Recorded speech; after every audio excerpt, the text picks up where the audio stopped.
continue with the chapter Sexual Reproduction in Flowering Plants. In the previous sessions, we have seen the process of mega and microsporogenesis and gametogenesis. We have also seen the development of ovule and embryo sac and the development and movement of sperm from the pollen tube. We all know that by the process of pollination, the pollen grains are deposited on the stigma of the carpel from the anther of the stamen. So what is pollination? Pollination is nothing but the transfer of pollen grains from opened anther of stamen to the receptive stigma of the carpel. Right? Pollination is of two types, self-pollination and cross-pollination. Self-pollination is in turn divided into autogamy and geitonogamy. Now what do we understand by these words? Autogamy is the process when the pollen grains are deposited on the stigma of the carpel of the same flower to which the anther belongs to. So the anther and the stigma are on the same flower. Whereas in case of geitonogamy, the stigma is of another flower. So the pollen grains are transferred from the anther of the stamen of one flower to stigma of the carpel to another flower but of the same plant. So this is important over here. Right? Next is the process of cross-pollination or xenogamy. It depends on abiotic and biotic factors. The abiotic factors include wind and water. Okay, so pollination through wind is known as anemophily and pollination through water is known as hydrophily.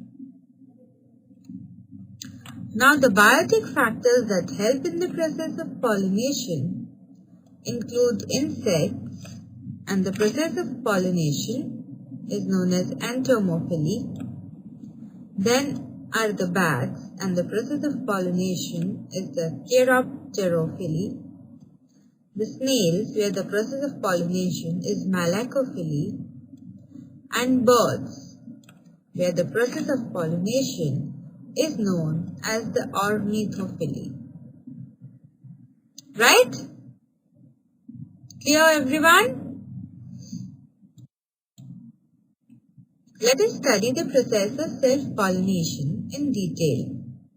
As we have already studied, the pollen grains are transferred from the anther of one flower to stigma of the same flower or a different flower of the same plant, that is the genetically similar flower, is known as self-pollination. It is by autogamy or geitonogamy. Auto means self and gamos means marriage. So the pollens from anther of a flower are transferred to the stigma of the same flower. It is again of three types: cleistogamy, homogamy, and bud pollination. Now, cleisto means closed and gamy means marriage. So what do we understand by cleistogamy? That some biashake sexual and small plants do not undergo the process of complete pollination. Okay, this is known as cleistogamy. See, This is a clistogamous flower. Some of its organs like anther or the stigma are closed, and so the process of pollination cannot be completed. Then is the homogamy. When the anther and the stigma of bisexual flowers of the same plant mature at the same time. So what is happening? The anther and the stigma of the bisexual flowers are maturing at the same time. Then they are brought close to each other. Okay? They are brought close to each other by growth. And so the self-pollination is ensured. Right? When stigma and anther are growing and they are supposed to mature at the same time, then they are brought together, they are brought close to each other and the process of self-pollination is accomplished. This is the anther and this is the stigma. The stigma is bent in this way. The style is bent and so the stigma is brought near to anther. Right? So here is the corolla tube and the anther and the style and the stigma over it are brought close to each other. Next is the process of bud pollination. When the anthers and stigma of bisexual flowers mature before opening of the buds. So what happens is the buds are still closed. The buds are still closed and inside the closed buds the anther and the stigma mature and the process of self-pollination takes place. Right? See, this is a closed bud. When we open it by means of a forceps, we can see immature anthers. And in case of an open flower, we can also see mature anthers. Clear, everyone? Next is geitonogamy. Geiton means neighbor and gamos is marriage. Right? So in this case, the pollens from anther of one flower are transferred to the stigma of another flower, but on the same plant. This is very much important. Another flower of the same plant and not any other plant. Right? See, this is geitonogamy. Right? Pollination is taking place between two flowers of the same plant. Is it clear, everyone? Okay. Now, what are the advantages of this process? As we have already seen, only one parent is required. All the beneficial qualities are passed down from the parents to the offspring. No external factors are required for this process,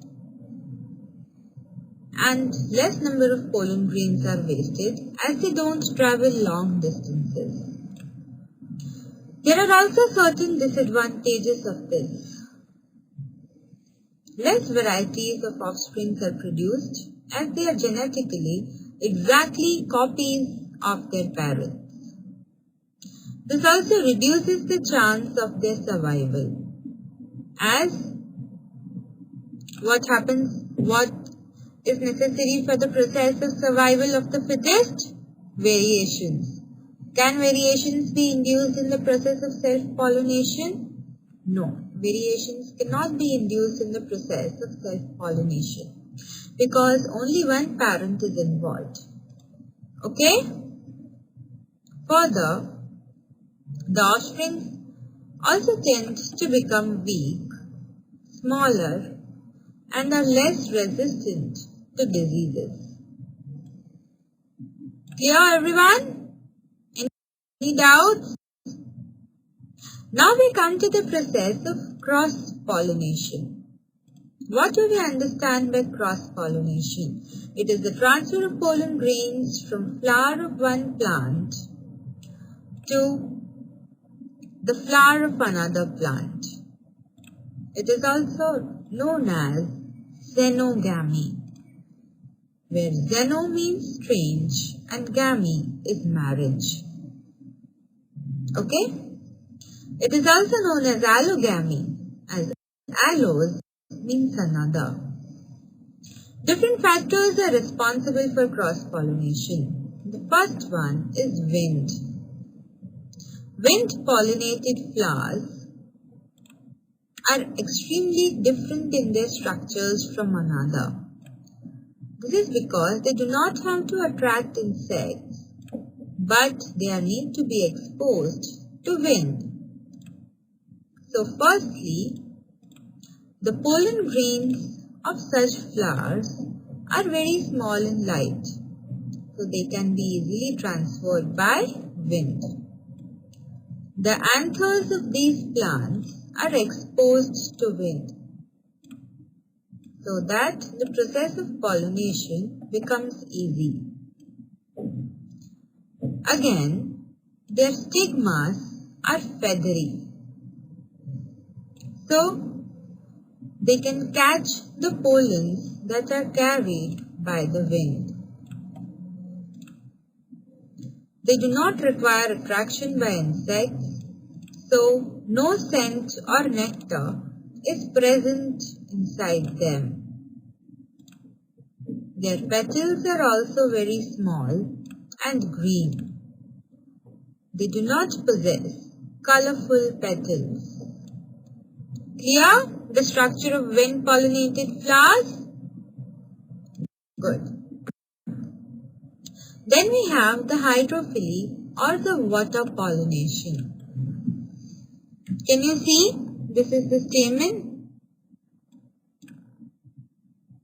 and the transfer of pollen grains. The flowers of such plants are very small, colorless and odorless. Their calyx and corolla are such that they cannot be wetted with. They possess a long and an elongated stigma, and their pollen grains and stigma are also unwettable.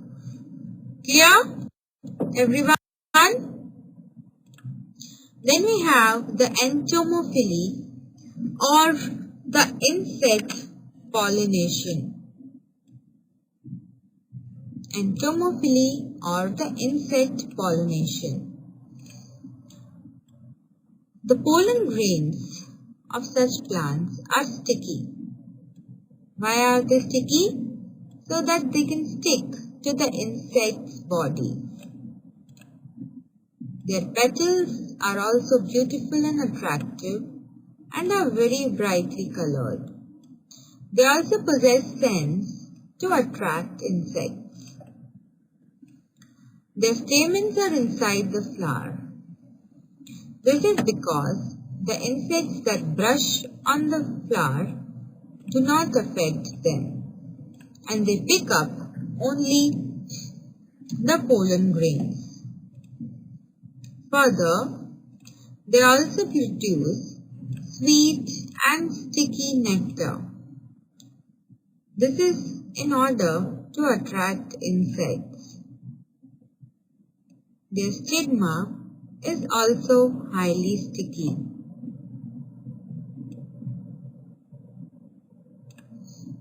Fine?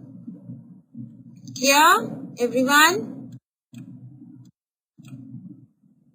Let us have a brief comparison between the features of insect-pollinated and wind-pollinated flowers. As we have seen, the insect-pollinated flowers are brightly colored with scent and nectar present in them, whereas all these three are absent in wind-pollinated flowers. The stigmas of insect-pollinated flowers are small and their stamens are not pendulous, whereas in wind-pollinated flowers their stigmas are large and protruding and their stamens are pendulous and long. The pollen grains of insect-pollinated flowers are very much abundant, whereas in wind-pollinated flowers, they are not. In wind-pollinated flowers, the pollens are much more in quantity than in the insect-pollinated flowers. Nectar guides are present in insect-pollinated flowers, whereas they are absent in the wind-pollinated ones. Now we'll come to ornithophily of pollination by birds. Cross-pollination is performed by the birds. These birds have long beaks. Can you see the long beaks? And they are larger than the tube of the corolla. The flowers are also large size and brightly colored. Odor is absent in them, and the